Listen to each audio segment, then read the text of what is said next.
deputado Jorge Rato, a questão mais ou menos de 20 a 25 anos, desde o tempo que ele era vereador aqui na Câmara do Estado de São Paulo.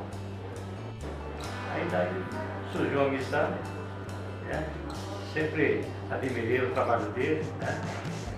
E procurei sempre colaborar na medida do possível.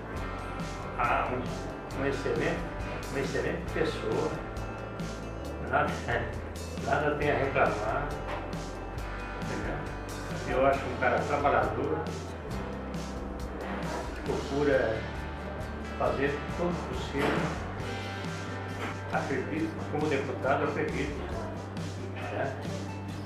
E na medida que ele for lançando os projetos dele, se seja aprovado, será muito bem-vindo para a população aqui de São Paulo, né?